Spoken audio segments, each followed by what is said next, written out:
शर्मा परिवार का मुखिया रामशरण था, जो अपनी पत्नी राधा, बेटे संदीप और बेटे अंशु के साथ रहा करता था। संदीप की शादी की उम्र हो चुकी थी, इसलिए वो लोग उसके लिए लड़की ढूंढ रहे थे। अरे इतना समय हो गया लड़कियां देखते देखते, तुम लोगों को कोई समझ नहीं आ रही? अब क्या बुढ़ापे में जाकर शादी करेगा ये? अरे अब तो देख लो कोई लड़की। अरे ऐसे ही किसी ऐरी गैरी लड़की से थोड़ी ना अपने बेटे की शादी करवा दूंगी। जहाँ से अच्छा दहेज मिलेगा ना, वहीं कराऊंगी मैं अपने बेटे की शादी। आप फिक्र ना करो, मेरी सहेली ने एक बहुत अच्छा परिवार बताया है, वहाँ चलते हैं। उम्मीद है वहाँ बहुत सारा माल मिलेगा। अब तो हो ही जाए तो ही बेहतर है, वरना मैं नहीं जा पाऊंगा। मैं तो थक गया हूँ। अब और ज्यादा देर मत करो और जल्दी से बेटे की शादी की बात करो। अरे इसकी शादी की बात करनी ना बहुत जरूरी हो चुकी है। हाँ ठीक है, आज मैं लड़की के बाप से बात करके रिश्ता पक्का कर दूंगी। बस दहेज अच्छा दे दे, क्योंकि वही तो फिर हम अपनी बेटी की शादी में भी खर्च करेंगे ना, कहीं कम ना पड़ जाए दहेज। अरे बात तो तुम सही कह रही हो, लेकिन देखना रिश्ता पक्का कर ही देना। उस दिन वो लोग दीक्षा को देखने उसके घर जाते हैं, जहाँ लड़का और लड़की एक दूसरे को देखते हैं और खुशबू कहती है, तो कैसी लगी आपको हमारी बच्ची? आपकी बेटी तो हीरा है, हीरा। हमें ऐसी ही बहू चाहिए थी। मेरा बेटा हमेशा कहता था कि माँ, बहू ऐसी लाना जो स्वयं दहेज हो, ताकि दहेज लेना न पड़े। हम सब तो वैसे ही दहेज के खिलाफ है बहन जी। अब तो जमाना ऐसा ही है कि बहू अच्छी और संस्कारी हो, बस बाकी हमें तो कुछ नहीं चाहिए। भगवान ने पहले से ही हमें इतना सब कुछ दे रखा है, हमें किसी और चीज की जरूरत नहीं है। ये तो बहुत अच्छी बात है जी। बच्चों जाओ, तुम कहीं और जाके बात कर लो, शादी होने वाली है। एक दूसरे को जान लोगे तो बहुत अच्छा रहेगा। तब तक हम बड़े यहाँ मिलकर बात कर लेते हैं। दीक्षा और संदीप दोनों वहाँ से उठकर चले जाते हैं। उसके बाद रामशरण कहता है, ये ठीक किया तुमने, बच्चों को बाहर भेज दिया। अरे बड़ों की बात बड़ों के बीच में रहे तो ज्यादा अच्छा होता है। जी सही कहा आपने समधी जी। देखिए, शादी तो अच्छी होनी चाहिए। वो दरअसल क्या है ना, हमारी रिश्तेदारी में सबने शादी बड़े बड़े 5 स्टार होटल में करी है। अब हम उन्हें अगर यूं ही छोटे मोटे हॉल में बुला लेंगे तो हमारी बेइज्जती हो जाएगी। वो क्या है ना भाई साहब, अरे भगवान झूठ ना बुलवाए, हम तो बहुत अच्छे इंसान हैं। हमारे जो रिश्तेदार है ना, वो एक नंबर के नीचे नहीं। अरे उन्होंने अपनी बेटी की शादी करवाई ना, तो हमें बुलाया था और उनकी शादी बड़े बड़े होटल में हुई थी। अब हमारे बेटे की शादी सिंपल तरीके से होगी तो हमारा बहुत मजाक बनाएंगे। अब आप ही बताओ, अब अपने रिश्तेदारों को बुलाएंगे नहीं तो अच्छा लगेगा क्या? और ऐसी जगह बुलाएंगे तो वो तो आएंगे नहीं, और शुभ काम में रिश्तेदार न आए तो क्या ही बात रह जाती है। अरे आप ही बताइए, क्या कुछ गलत कह रहा हूँ मैं? अरे ये तो आपको कहने की जरूरत ही नहीं है। शादी तो ऐसी होगी कि पूरा शहर देखेगा। आप निश्चिंत हो जाइए, हमारी तरफ से ना शादी में कोई कमी नहीं रहेगी। वाह जी वाह, क्या बात है। फिर तो चिंता करने की जरूरत ही नहीं है, क्योंकि हमारे घर में तो एसी भी है। बहू को कोई परेशानी नहीं होगी। वो बात अलग है कि संदीप के कमरे का एसी थोड़ा पुराना हो गया है और बेकार भी चलता है, लेकिन जल्द ही वो नया एसी लगवा लेगा। बस थोड़ी सी ही दिक्कत हो सकती है। अरे बहन जी, आप क्यों टेंशन ले रही हैं? शादी के बाद वो हमारी बच्ची का भी तो कमरा होगा, तो उस नाते हम एसी तो दे ही देंगे। और आपका बेटा हमारा बेटा हुआ, तो उसे किसी भी चीज की कमी होगी तो उसे हम भी तो पूरा कर सकते हैं ना। वैसे भी शादी में ये सब देना तो बनता है और हर कोई देता है, तो मैं भी दे देती हूँ। अरे बहन जी, इसकी क्या जरूरत थी? मेरा बेटा तो अच्छा कमाता है, कुछ दिनों बाद ही सही, लेकिन वो नया एसी ले ही लेता।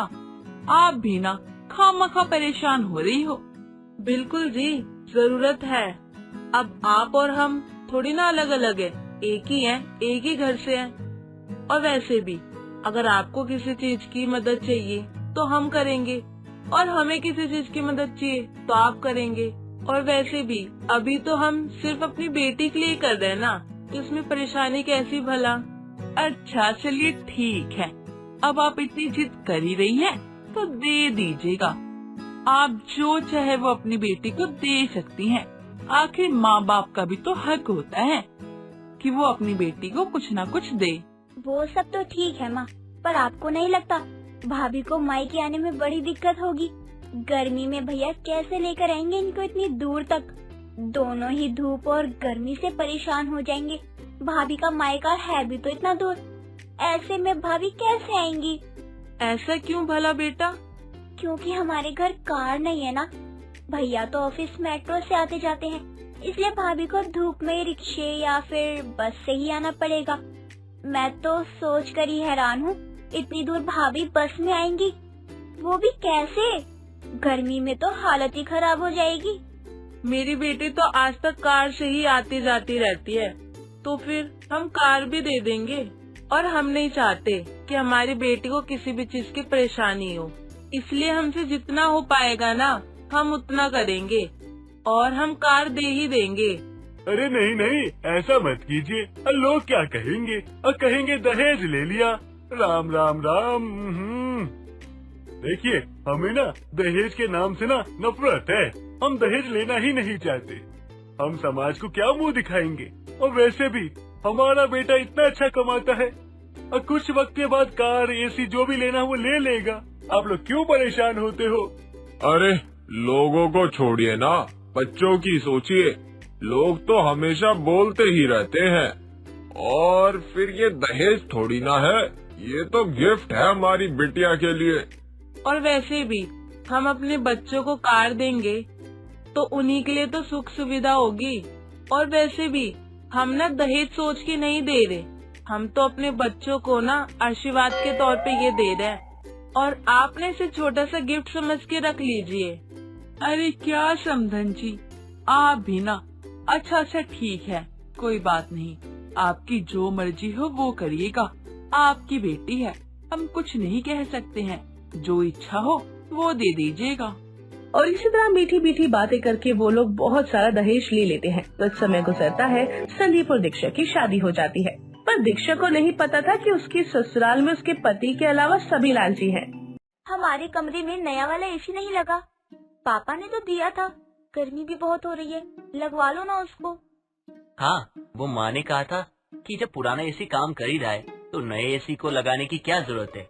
जब पुराना वाला खराब हो जाएगा तब नए वाले को हम लगवाए। वैसे कह तो वो सही रही थी, अभी ठीक से चल तो रहा है ये। एक काम करेंगे, जब ये खराब होगा ना तब लगवा लेंगे। और वैसे भी घर में ही पड़ा है, कोई लेके थोड़ी जा रहा है। अरे पर अब नया आ गया है तो लग जाना चाहिए ना, उसको रख के भी क्या ही करना, बल्कि ये ठंडा कम कर रहा है। वो नया है ना तो ठंडक ज्यादा रहेगी। अरे बहू, अभी तो नई नवेली दुल्हन है, और नई नवेली दुल्हनों को इतना बोलना शोभा नहीं देता है। जब हमें जरूरत पड़ेगी तो हम खुद लगवा लेंगे, तुम चिंता न करो बहू। एक काम करो, किचन संभाल लो जाकर, बाकी हम देख लेंगे कि क्या करना है एसी का और क्या नहीं। दीक्षा अपनी सास के आगे कुछ नहीं बोल पाती और सर हिला देती है। उसके दहेज का ज्यादातर सामान जैसे फ्रिज, वॉशिंग मशीन डिब्बों में ही बंद पड़ा था, क्योंकि राधा चाहती थी जब तक पुराना सामान खराब न हो तब तक नया इस्तेमाल नहीं होना चाहिए। और अगर दहेज का सामान इस्तेमाल ही नहीं हुआ तो अंशु की शादी में ये लोग बहू के घर का ही सामान अपनी बेटी को दे देंगे। माँ, मुझे एक पार्टी में जाना है, आपके पास कोई अच्छी सी साड़ी है क्या? मुझे ना बिल्कुल अच्छी सी हीरोइन वाली साड़ी चाहिए, जिसमें मैं हीरोइन से कम न लगूं। अरे मेरे पास तो सब पुराने जमाने वाली साड़ियाँ हैं, तो एक काम क्यों नहीं करती, अपनी भाभी से मांग लेना। उसके पास तो नई नई साड़ियाँ होंगी, और मैंने देखा था वो अपने मायके से बहुत महंगी महंगी साड़ियाँ लेकर आई थी। तेरी भाभी है, जा ले आ साड़ी उन्हीं से, जो पसंद आए वो ले लियो। ये अच्छा आइडिया है, लेकिन अगर भाभी ने साड़ी देने से मना कर दिया तो? ऐसे कैसे मना कर देगी, जो उसका है वो सब तेरा भी तो है ना बेटा। तू जा, बस जाकर पसंद कर ले साड़ी, जो पसंद आए वो ले लियो उससे। अंशु दीक्षा से साड़ी ले लेती है और बेचारी चाह कर भी मना नहीं कर पाती। भाभी, मुझे एक पार्टी में जाना है, अपनी कोई अच्छी सी साड़ी दे देना जरा मुझे। अच्छा, अभी देती हूँ। दीक्षा अपने कमरे में साड़ी लेने जाती है तो अंशु भी उसके पीछे पीछे पहुंच जाती है और खुद एक बहुत खूबसूरत सी साड़ी को चुन लेती है। वाह भाभी, ये साड़ी तो बहुत प्यारी है, मेरा तो दिल आ गया है इस पर। मुझे माफ करना भाभी, पर अब ना मैं ये वापस नहीं करूँगी। ये मुझे बहुत पसंद आ गई है। अब तो ये साड़ी मेरी हो गई है। अब आप कोई दूसरी साड़ी ले लेना, क्योंकि आपको ये वापस नहीं दूंगी। अरे पर ये साड़ी तो मेरी दादी ने दी थी, आप कोई और देख लो। अरे तो क्या हुआ, आपको क्या कोई कमी है साड़ियों की? मैं ले जा रही हूँ ये साड़ी। और वैसे भी हमने आपकी शादी में आपको इतनी साड़ियाँ दी तो थी, आप वो पहन लो। अंशु वो साड़ी लेकर चली जाती है और दीक्षा बस उसका मुंह देखती रह जाती है। वो उदास हो जाती है, लेकिन किसी से कुछ नहीं कह पाती। उसे क्या पता था कि उसकी उदासी अगले दिन और भी ज्यादा बढ़ने वाली है। और एक दिन घर की वॉशिंग मशीन खराब हो जाती है और दीक्षा अपने दहेज की वॉशिंग मशीन निकालने लगती है। अरे अरे ये क्या कर रही है? तुझसे तो बस नुकसान करवा लो, बस तुझे यही आता है। वो वॉशिंग मशीन खराब हो गई है ना, इसलिए अपनी वाली निकाल रही हूँ। इसमें कैसा नुकसान? अरे मेरी अक्लमंद बहू, ये तेरा अमीर मायका नहीं है। अगर कोई चीज खराब हो तो उसे कबाड़ में डाल दिया जाए। हमारे यहाँ चीजें खराब होती हैं तो उसकी मरम्मत करवाई जाती है। जा मैकेनिक बुला कर ला। और अगर एक बार चीज खराब हो तो उसे तुरंत फेंकना नहीं चाहिए। राधा दीक्षा को दहेज का सामान इस्तेमाल करने नहीं देती। किसी न किसी बहाने से उसे रोक लेती है। दीक्षा भी अपनी सास के आगे कुछ नहीं बोल पाती और सीधी गाय की तरह उनके बताए रास्ते पर चलती रहती है। बहू जरा अपनी गहने निकाल ला। क्यों माँ जी, क्या हुआ? अरे अरे क्यों क्या होता है? क्योंकि तेरी सास कह रही है इसलिए लेकर आ। हे भगवान, मैंने क्या सोचा था कि मेरी बहू संस्कारी है, लेकिन ये मैं क्या लेकर आ गई। ये बहू है जो मुझसे सवाल कर रही है, जुबान लड़ा रही है। हे भगवान। अरे माँ जी, मैंने तो बस यूं ही पूछ लिया था। अच्छा चल, फालतू की बातें छोड़, जा गहने लेकर आ। ये पंचायत बाद में पूरी करेंगे। दीक्षा गहने निकाल लाती है और राधा वो सारे गहने अपने पास रख लेती है। तुझे अपना होश तो रहता नहीं, इतने महंगे गहनों को कहाँ ही संभाल पाएगी। आज से ये मेरे पास ही रहेंगे। अब ये सभी गहने मेरे पास ही रहेंगे। जब तुम्हें चाहिए होंगे मुझे बता देना बहू, मैं सारे गहने तुम्हें दे दूंगी। थोड़ी सी भी लापरवाही ना बहुत बड़ा नुकसान कर देती है। अरे लेकिन माँ जी। फिर बोली, रुक, शाम को संदीप के आने के बाद मैं तुझे बताती हूँ। तू बहुत जुबान चलाने लगी है, तुझे वही आकर बताएगा। दीक्षा सारी चीजों से बहुत परेशान होती है, लेकिन संदीप से कुछ नहीं कह पाती। समय गुजरता है। चल बहू, फटाफट सफाई में लग जा। मेरी बच्ची को देखने लड़के वाले आ रहे हैं। अरे वाह, ये तो बहुत अच्छी बात है। अरे हाँ चला मुँह नहीं, जा जल्दी से सारे काम कर ले। आते ही होंगे वो लोग। हाँ भाभी, उनके सामने हमारी बेइज्जती न करवाना। वो लोग घर की सफाई करते हैं। शाम को अंशु को देखने वाले लड़के आते हैं। रिश्ता तय हो जाता है और वो एक अच्छे खासे दहेज की मांग उनके सामने रख देते हैं और राधा भी उन्हें हाँ कर देती है। पर माँ जी, आप तो दहेज के खिलाफ थी ना, अब आप दहेज क्यों ले रही हो? कथनी और करनी में फर्क होता है। रहना तो हमें इसी समाज में है ना, तो समाज के हिसाब से तो चलना ही होगा। तेरे माँ बाप भी तो दहेज के खिलाफ थे ना, फिर भी उन्होंने दहेज दिया। बेटी के अच्छे जीवन के लिए दहेज देना जरूरी होता है। तुम आज जल्दी चलिए, मार्केट जाते हैं और शॉपिंग करते हैं और दहेज का सारा सामान ला के रख लेते हैं। बाद में ना बहुत दिक्कत हो जाएगी। अरे तू क्यों परेशान होता है बेटा, ये काम हम औरतें कर लेंगी, तू अपना ऑफिस संभाल।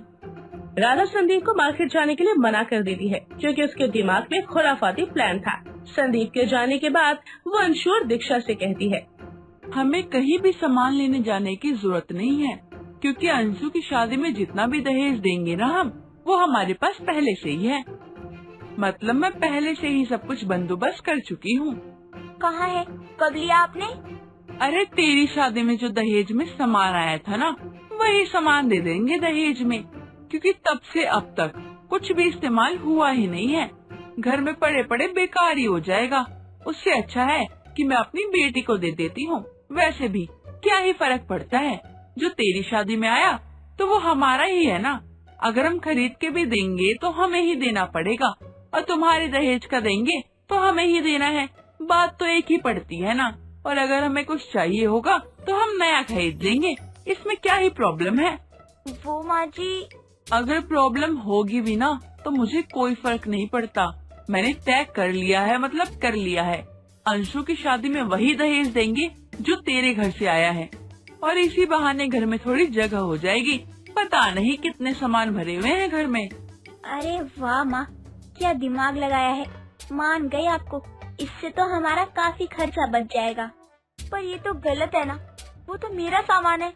ए लड़की, ज्यादा जुबान चलाई ना तो जुबान निकाल के बाहर फेंक दूंगी। यहाँ जो भी है ना वो अब मेरा ही है, जो तेरा भी आया था वो भी मेरा ही है, समझी? तो ज्यादा जुबान चलाने की जरूरत नहीं है। दीक्षा रोने लगती है और भागकर अपने कमरे में चली जाती है। जब संदीप लौट कर आता है तो वो सबके सामने ऐसे दिखाती है कि वो सारा सामान नया खरीद कर लाई है। दीक्षा भी संदीप से कुछ नहीं कहती और मायके जाने का मन बना लेती है। बस बहुत हो गया इस घर में, अब मैं 1 मिनट नहीं रुकूंगी। अंशु की शादी हो जाए तो मैं यहाँ से चली जाऊंगी और फिर कभी लौट कर नहीं आऊंगी यहाँ। वो ऐसा ही करती है। उधर अंशु की शादी होती है, इधर दीक्षा भी अपने मायके चली जाती है। संदीप उससे वजह पूछता है लेकिन वो कुछ नहीं बताती। वो उसे मनाने उसके पीछे पीछे घर जाता है। अरे तुम मुझे बताओ तो आखिर बात क्या है? क्यों, क्या बात हो गई? देखिए ना माँ जी, ये गुस्सा होकर यहाँ आ गई और मुझे कुछ बताने को तैयार ही नहीं है। अरे बेटा, बताएगी जब तो पता चलेगा आखिर हुआ क्या, तभी तो कोई हल निकलेगा। क्या बताऊँ मैं आपको? अगर कोई एक बात हो तो मैं बताऊँ। पहले मेरी दादी की दी हुई साड़ी ले ली, फिर मेरे गहने ले लिए और अंत में मेरा सारा सामान अंशु को दहेज में दे दिया। क्या? वो सारा सामान तुम्हारा था? आप तो ऐसे चौंक रहे हो जैसे आपको कुछ पता ही नहीं है। हाँ, मुझे नहीं पता। माँ ने तो कहा था सारा सामान नया है, और अगर ऐसा था तो तुमने मुझे पहले क्यों नहीं बताया? हाँ बेटा, तूने दामाद जी को कुछ बताया क्यों नहीं फिर? मुझे तो लगा था कि आप भी मेरे साथ वही करेंगी जो आपकी माँ और बहन कर रही है। अरे वो लोग अलग इंसान हैं, लेकिन मैं उनके जैसा नहीं हूँ। तुम्हारा पति हूँ, तुमसे बहुत प्यार करता हूँ। चलो घर चलो, मैं ना तुम्हारा सारा सामान ना वापस ला के दूंगा। तुम्हें जो चीज चाहिए होगी ना सब कुछ खरीद के ला के दूंगा। तुम चिंता मत करना, मैं तुम्हारे साथ हूँ। चलो, क्या हुआ, रुकी क्यों? अच्छा ठीक है, एक काम करो, अभी आप जाओ, मैं कोई फैसला नहीं ले सकती अभी। संदीप दीक्षा को ले जाने की जिद करता है पर दीक्षा उसकी बात नहीं मानती और ऐसे ही संदीप को अकेले वापस लौटना पड़ता है। तब खुशबू दीक्षा से कहती है, बेटी मैं मानती हूँ कि तेरी सास और तेरी ननद बहुत बुरे हैं, उन्होंने तेरे साथ बहुत बुरा किया, लेकिन तू अपने पति को भी तो देख, वो कितने अच्छे हैं तेरे लिए। जरा उनकी तरफ तो देख, वो तुझे मनाने के लिए यहाँ तक आ गए और तेरे को खुश रखने के लिए वो कुछ भी कर सकते हैं। और वैसे भी बेटा, तुझे जिंदगी भर तो अपने पति के साथ ही रहना है ना, तुझे उन लोगों से क्या मतलब? अगर तेरे पति अच्छा नहीं होता ना तो मैं तुझे खुद जाने नहीं देती। बेटा, ये पैसे वैसे काम नहीं आएंगे, तेरे पति का साथ काम आएगा। तेरा पति बहुत ईमानदार है। खुशबू की बात दीक्षा को समझ में आ जाती है। अगले ही दिन वापस लौट आती है जहाँ संदीप सोने के गहने और साड़ियों के साथ उसका स्वागत करता है। मुझे ये सब नहीं चाहिए, मुझे तो बस आपका साथ चाहिए। मैं हमेशा तुम्हारे साथ रहूंगा, जीवन के साथ भी और जीवन के बाद भी। और हाँ, 7 जन्म तो छोड़ो, पूरे 100 जन्म तक मैं तुम्हारा ही रहूंगा। अच्छा ये सब छोड़ो, ये कुछ तोहफे लाया था तुम्हारे लिए, इसको कबूल करो। दीक्षा संदीप को गले लगाती है और उस दिन से उससे हर बात शेयर करने लगती है ताकि उनके बीच में फिर से कोई मिसअंडरस्टैंडिंग ना हो।